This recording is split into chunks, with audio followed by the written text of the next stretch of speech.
Hi Year 3. So we're back for chapters 19 and 20 of Charlie and the Chocolate Factory. And if you stay till the end, I'm going to move and I'm going to show you behind me and you'll be able to spot the difference, hopefully. Chapter 19, The Inventing Room, Everlasting Gobstoppers and Hair Toffee. When Mr. Wonka shouted, "Stop the boat!" the Oompa Loompas jammed their oars into the river and backed water ferociously. The boat stopped. The Oompa Loompas guided the boat alongside the red door. On the door it said, "Inventing Room, Private, Keep Out." Mr. Wonka took a key from his pocket and leaned over the side of the boat and put the key in the keyhole. "This is the most important room in the entire factory," he said. All my most secret new inventions are cooking and simmering in here.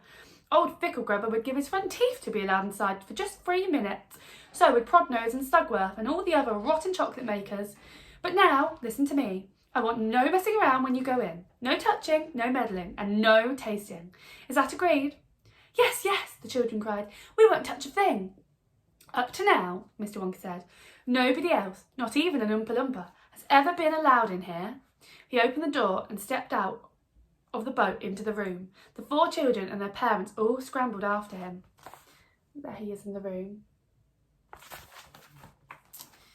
"Don't touch," shouted Mr. Wonka, "and don't knock anything over." Charlie Bucket stared around the gigantic room in which he now found himself. The place was like a witch's kitchen.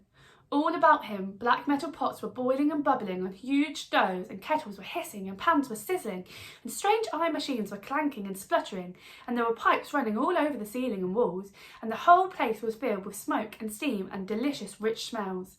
Mr. Wonka himself had suddenly become even more excited than usual, and anyone could see that this room was the room he loved best of all.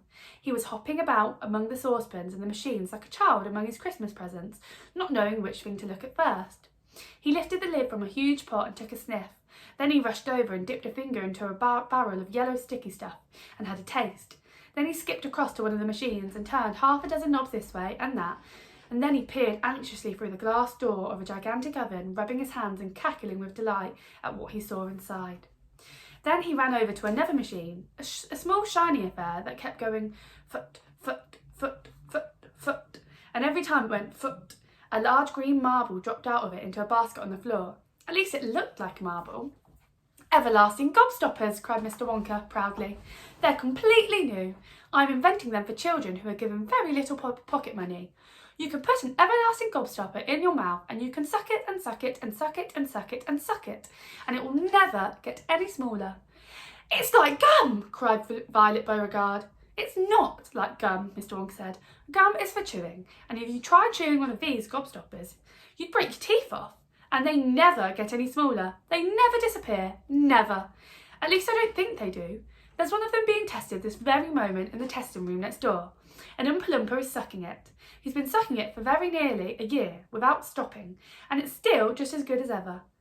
Now over here," Mr. Wonka went on, skipping excitedly across the room to the opposite wall, "over here I'm inventing a completely new line in toffees." He stopped beside a large saucepan. The saucepan was full of thick, gooey, purplish treacle, boiling and bubbling. By standing on his toes, little Charlie could see inside it.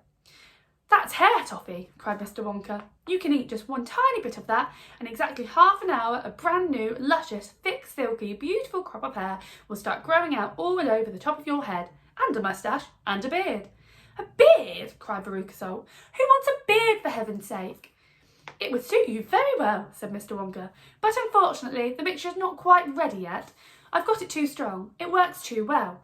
I tried it on an Oompa Loompa yesterday in the testing room, and immediately a huge black beard started shooting out of his chin, and the beard grew so fast that soon it was trailing all over the floor in a thick, hairy carpet. It was growing faster than we could cut it. In the end, we had to use a lawnmower to keep it in check. But I'll get the mixture right soon, and when I do, then there'll be no excuse for any more for little boys and girls going out with bald heads." "But Mr. Wonka," said Mike TV, "little boys and girls never do go about with—" "Don't argue, my dear child, please don't argue," cried Mr. Wonka. "It's such a waste of precious time. Now over here, if you will all step this way, I will show you something that I am terrifically proud of. Oh, do be careful, don't knock anything over, stand back." What is it? Should we read chapter 20 and hopefully we'll find out? Chapter 20, The Great Gum Machine. Mr. Wonka led the party over to a gigantic machine that stood in the very centre of the centre of the inventing room. It was a mountain of gleaming metal that towered high above the children and their parents. Out of the very top of it there sprouted hundreds and hundreds of thin glass tubes, and the glass tubes all curled downwards and came together in a bunch and hung suspended over an enormous round tub as big as a bath. "Here we go," cried Mr. Wonka, and he pressed 3 different buttons on the side of the machine. A second later a mighty rumbling sound came from inside it, and the whole machine began to shake most frighteningly, and steam began hissing out all over it. And then suddenly the watchers noticed that the runny stuff was pouring down the insides of hundreds of little glass tubes and squirting out into the great tub below. And in every single tube the runny stuff was a different colour, so that all the colours of the rainbow, and many others as well, came sloshing and splashing into the tub. It was a lovely sight, and when the tub was nearly full, Mr. Wonka pressed another button, and immediately the runny stuff disappeared, and a whizzing, whirling noise took its place. And then a giant whizzer started whizzing round inside the enormous tub, mixing up all the different coloured liquids like an ice cream soda. Gradually the mixture began to froth. It became frothier and frothier, and it turned from blue to white to green to brown to yellow, then back to blue again. "Watch," said Mr. Wonka. Click went the machine, and the whizzer stopped whizzing, and now there came sort of a sucking noise, and very quickly all the blue frothy mixture in the huge basin was sucked back into the stomach of the machine. There was a moment of silence, then a few queer rumblings were heard. Then silence again. Then suddenly the machine let out a monstrous mighty groan, and at the same moment a tiny drawer, no bigger than the drawer in a slot machine, popped out of the side of the machine, and in the drawer there lay something so small and thin and grey that everyone thought it must be a mistake. The thing looked like a little strip of grey cardboard. The children and their parents stared at the little grey strip lying in the drawer. "You mean that's all?" said Mike TV, disgusted. "That's all," cried Mr. Wonka, gazing proudly at the result. "Don't you know what it is?" There was a pause. Then suddenly Violet Beauregard, the silly gum-chewing girl, let out a yell of excitement. "By gum, it's gum!" she shrieked. "It's a stick of chewing gum!" "Right you are," cried Mr. Wonka, slapping Violet hard on the back. "It's a stick of gum. It's a stick of the most amazing, fabulous and sensational gum in the world." That's the end of chapter 20. Ooh. I wonder what the gum's going to... If there's more to the gum story. And will Violet be able to resist temptation of trying the gum, because they're not allowed to try anything?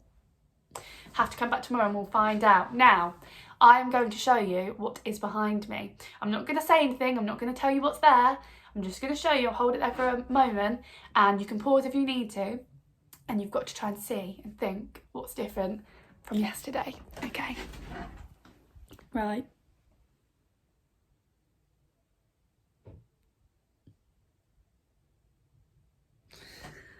There you are.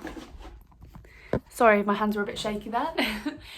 Pause it if you need to and let me know what's different and what's going to be different tomorrow. You'll have to find out. Right, bye.